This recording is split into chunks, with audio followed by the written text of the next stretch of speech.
Greetings everyone and welcome to the Scienteer training video for the Uplift Education Science Fair for 2017-18 school year. I want to start by first asking, do I need to use Scienteer? And so if I'm an elementary science teacher or an elementary science fair coordinator, the answer is no. You and your campus will not use Scienteer. You do not need to continue watching this training video. I hereby freely give you back a couple more minutes to your day, and I hope you have a fabulous day. If you are a secondary science teacher, yes, you will be using Scienteer to manage your Scholar Science Fair projects and the paperwork that's involved with ISIF. There is a lot of it. If you're the coordinator for a secondary science fair, not only will you manage your Scholars Science Fair projects and paperwork, but you'll be managing all of the projects involved in your campus science fair. This will include selecting the winners that will advance to our Uplift Network Science Fair. So if you are going to need to use the Scienteer program, how do you log on? Well, if you're a returning secondary science fair coordinator, all you need to do is log back on to your Scienteer account. If you have forgotten your password, please send an email to me, mbrinkman@uplifteducation.org, so that I can reset your password. If you're a new secondary science fair coordinator, you'll need to be set up as a Scienteer administrator. So send me an email, let me know your campus, and then I can add you to that administrator role in Scienteer. Once I've done that, Scienteer will send you an email, and you will be able to log on from there. For the teachers, so if you're not a coordinator but you are a science teacher, you must first wait for your campus science fair to be opened, and we'll get into that here in a little bit in this video. But if you're returning, again, all you need to do is log back into your account. If you've forgotten your password, you can send an email to your campus science fair coordinator and they can reset your password for you. If you're a new teacher, you will need to be set up as a teacher for your campus science fair, but that is actually step one for your campus science fair coordinator once their fair has been opened for them to start that process, which will happen after I release the network level science fair to them. So opening the campus science fair, I've taken a snapshot from the dashboard of a campus science fair coordinator. You can see step one, add teachers and sponsors, pretty self-explanatory. Those that were there last year, they will still exist there.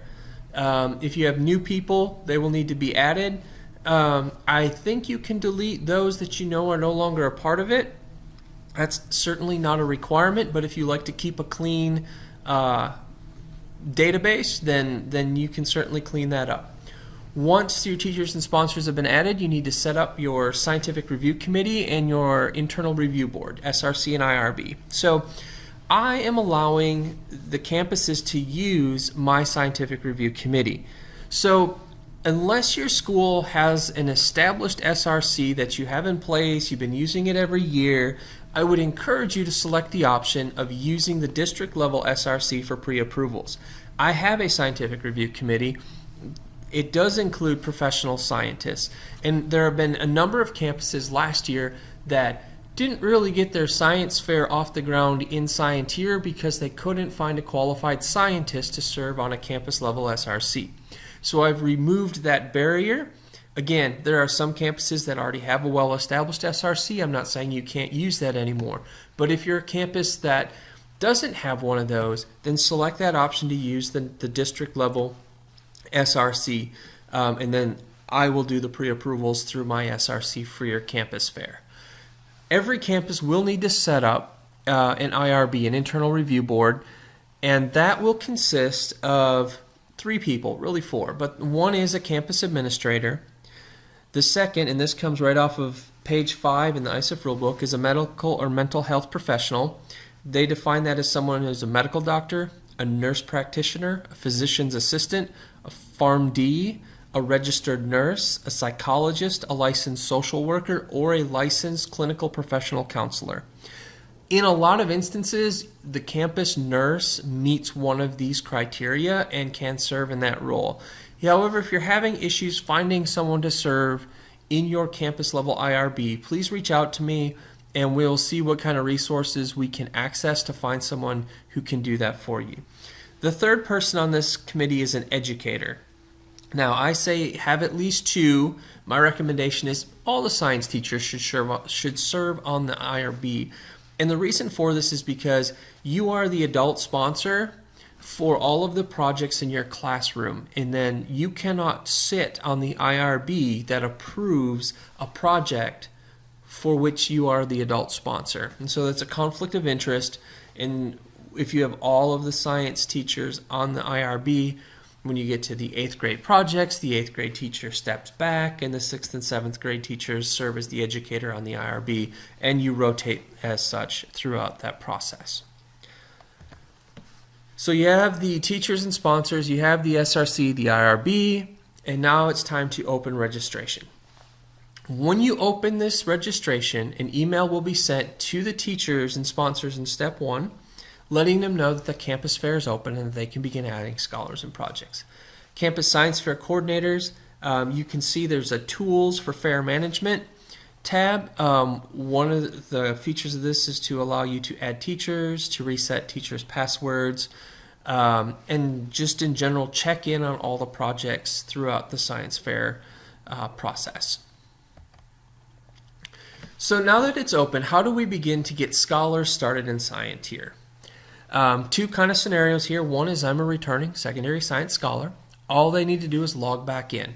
Now, if they've forgotten their password, and chances are as teenagers they probably have, there is now a method in Scienteer by which they are able to reset their own passwords. Even if they've moved campuses or districts, if they've already been a student in the Scienteer program, their profile is there. Once they access it, the first thing they're prompted to do is select their current campus, select their current teacher, so that they can be properly placed inside the program for this school year.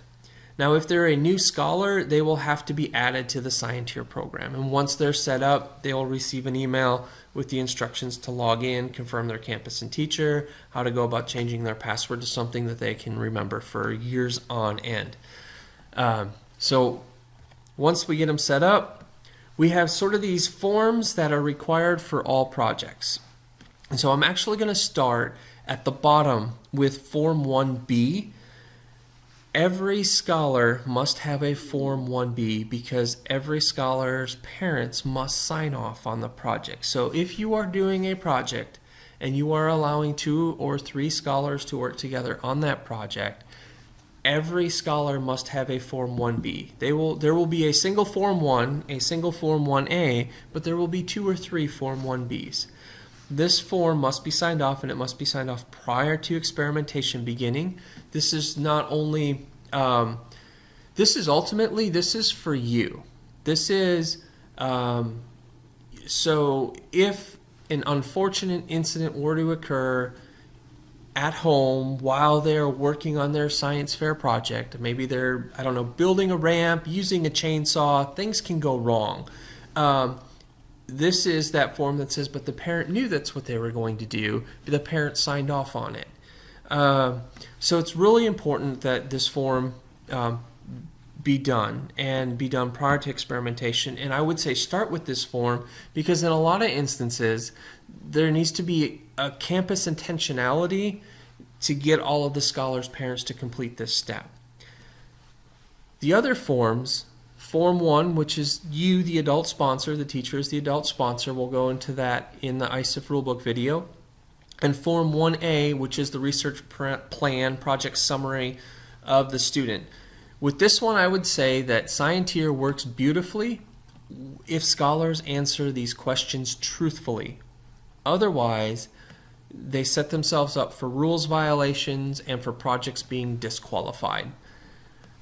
And so we'll talk kind of more about that here in the flow, about how we make sure Form 1A is as truthful as it can be. Some pieces that have been shared is that scholars really struggle with data analysis. If you look at Session 7, which is found within pages 14 to 16 of the Science Course Structure Guide, there's an opportunity to kind of hit on the data analysis with your scholars and what that can look like. And bibliography is also a tricky part. So if you're following the flow that I've kind of set out in the Science Course Structure Guide, sessions 1 through 4 is a lot about building a robust, scientifically investigatable question that is of interest to the scholars. And as they go through that process, they should be journaling where they're going, what they're researching, what they're finding out, documenting their sources. Scienteer requires that everybody have at least 5 sources. These sources don't have to be in any single one form, bibliographic format, but they must have 5 and they must be consistent throughout in their own project. So let's kind of talk through this flow, and I'm going to base this flow specifically off the structure that I provided on pages 14 to 16 of the Science Course Structure Guide.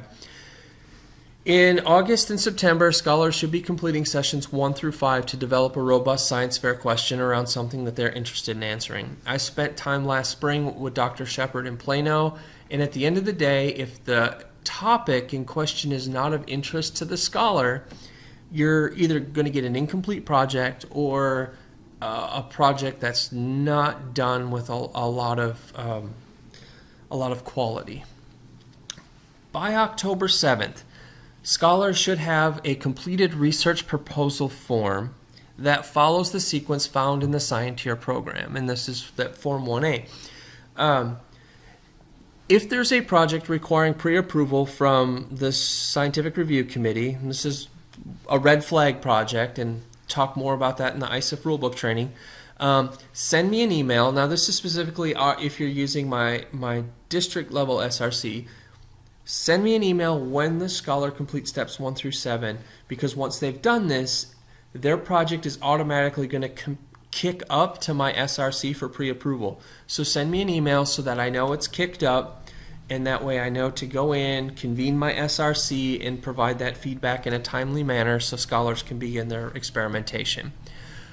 Also, any project requiring pre-approval from the IRB, this is also going to occur during this time. So as you're forming that campus level IRB committee, let them know mid to late October, this is going to get busy. There's going to be a number of projects we're going to have to review.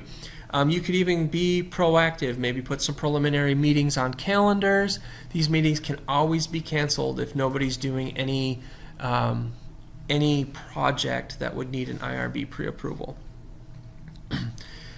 When they submit this research proposal to you, give yourself a week, give yourself a couple weekends, give them feedback, identify any missing information or forms so that they can complete steps 1 through 7 in Scienteer by October 23rd. So once this is completed, they conduct their experiments, they prepare their boards, their journals, their presentations in time for your campus science fair. We've set a window of November 6th to December 15th for Campus Science Fair this year. Winners are selected. They also then need to be selected in Scienteer by the Science Fair coordinator. Go back through these winning projects with a fine-tooth comb. Make sure all the forms that are required are present and completed. That's what you do in step 4. In step 5, you finalize. Final means final. Make sure before you complete this step that you check the box that says yes, the project is advancing. Last year we had a campus that didn't check this box, and actually we had to contact the owner of the Scienteer program out of Austin, Texas, which they're running Scienteer for 13 states and the International Science and Engineering Fair now. And they are the only ones who could go back in and unlock that campus so that we could check that box so that those projects could be advanced to our district level fair. So please make sure that box is checked before you finalize the winners in step 5. Once you finalize, final means final. Once they're finalized, they are immediately passed up to the network fair, and immediately there is a exclamation box put by their project, because my scientific review committee must do a pre-approval for every project that advances.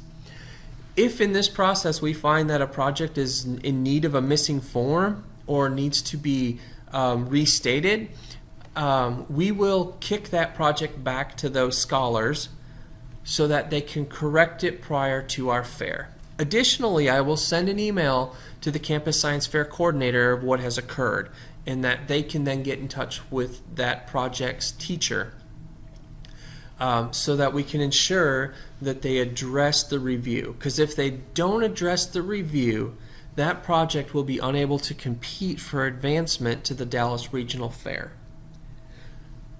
Last year we didn't have this process in place, and we ended up with 4 projects disqualified upon entry to the Dallas Regional Fair because we didn't have fidelity to the Scienteer program last year like we should have had.